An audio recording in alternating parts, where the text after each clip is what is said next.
Today, we're talking about a physicist who didn't just add to science. He completely rewired our whole understanding of reality itself. His name was Niels Bohr, and he's the guy who rescued the atom from a paradox that seemed absolutely impossible. So to really get Bohr's genius, you have to understand this massive question that was just haunting physics back in the early 20th century. I mean, scientists looked at the best model of the atom they had, and it led them to this simple but kind of terrifying question. Why does anything exist at all? Why doesn't the atom, the very building block of you, me, everything, just instantly collapse on itself? And here's why that question was so scary. You had this stark contradiction. On one side, you had the laws of physics, the rules that were supposed to govern everything, and they predicted total disaster. An electron orbiting a nucleus should be giving off energy, slowing down and just spiraling into the center in way less than the blink of an eye. Poof. But on the other side, you had, well, reality. Atoms are stable. The chair you're sitting on is holding together. Theory and observation were in a complete standoff. And look, this wasn't just some minor little puzzle. This was a full-blown crisis in physics, all centered on what they started calling the impossible atom. The whole stage for this crisis was set back in 1911 by a guy named Ernest Rutherford. His brilliant experiments showed that an atom was actually mostly empty space, with this tiny, dense, positive nucleus right at the center, and these little electrons orbiting around it, kind of like a tiny solar system. It was an amazing discovery, and it fit all the data perfectly. But, and this is a huge but, there was a fatal flaw. That beautiful little solar system model, it violated everything they thought they knew about how physics worked. According to the rock-solid laws of classical physics, Rutherford's atom was completely doomed. The best, most accurate picture of the atom was, scientifically speaking, an impossibility. It just shouldn't exist. So how in the world did they solve this? Well, it took something called Bohr's quantum leap, a solution so radical, so out there, proposed by a young Danish physicist, that it would change physics forever. So in 1913, Bohr comes along and just drops his new model of the atom on the world. And here's the key thing. He didn't try to tweak the old rules. He basically said, the old rules are broken. He declared that down at the atomic scale, the world just doesn't play by the classical rulebook. Nope. It follows this strange new set of regulations he called quantum rules.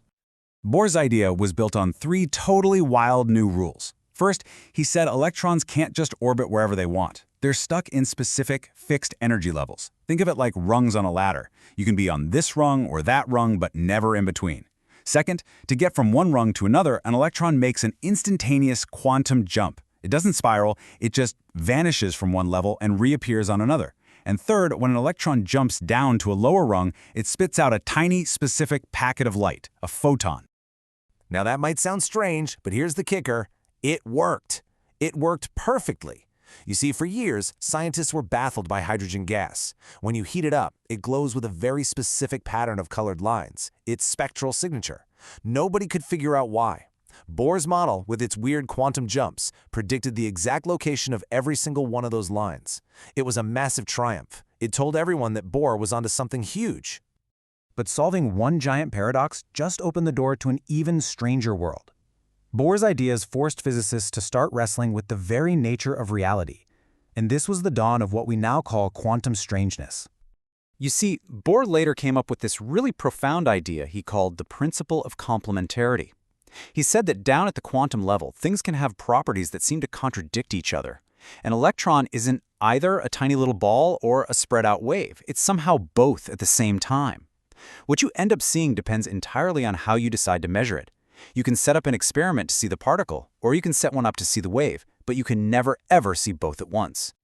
And this bizarre idea became the heart of what's known as the Copenhagen interpretation, the first real shot at making sense of this quantum weirdness. And what it says is just mind-bending. It says that reality at the quantum level is just a fuzzy cloud of probabilities, until we look. The very act of measuring something doesn't just reveal reality, it helps create it. Our observation forces that fuzzy cloud to pick a state.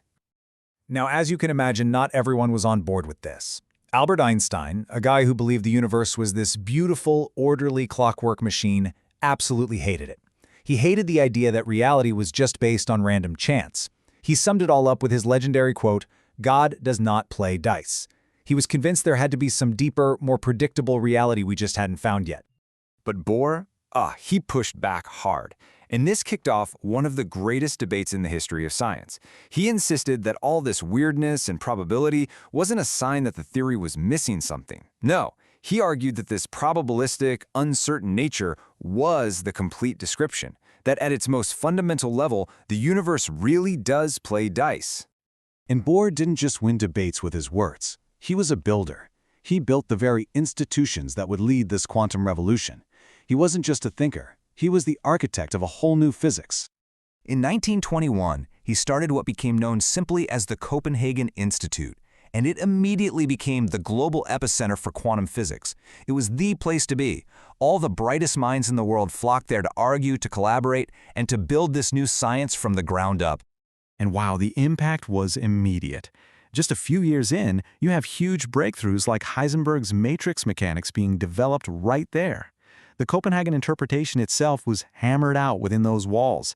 It became this magnet for geniuses like Pauli and Dirac. I mean, it was like a production line for the future founders of modern physics. Bohr's work didn't just stop with the electrons either.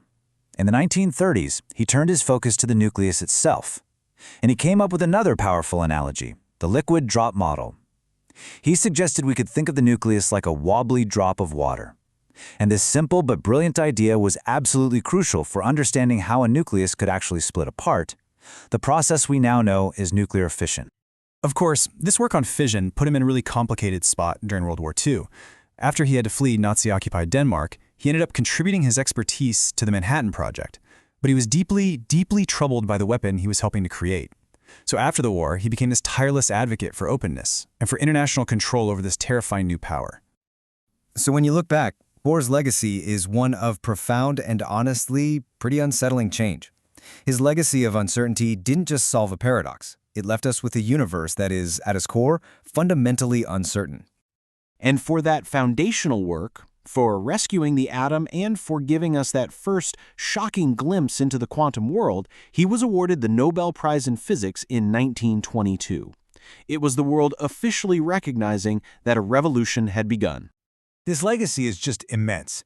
You've got the Bohr model that was the crucial first step, the Copenhagen interpretation, which, even though people still debate it, remains this dominant way of thinking about quantum mechanics.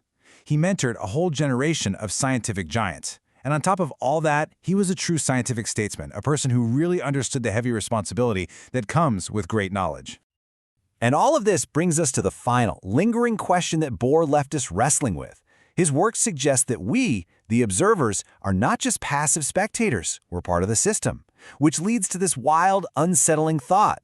If the simple act of looking at something fundamentally changes what it is, how much of the world we think we know is a reality we actually help create, just by choosing to look at it?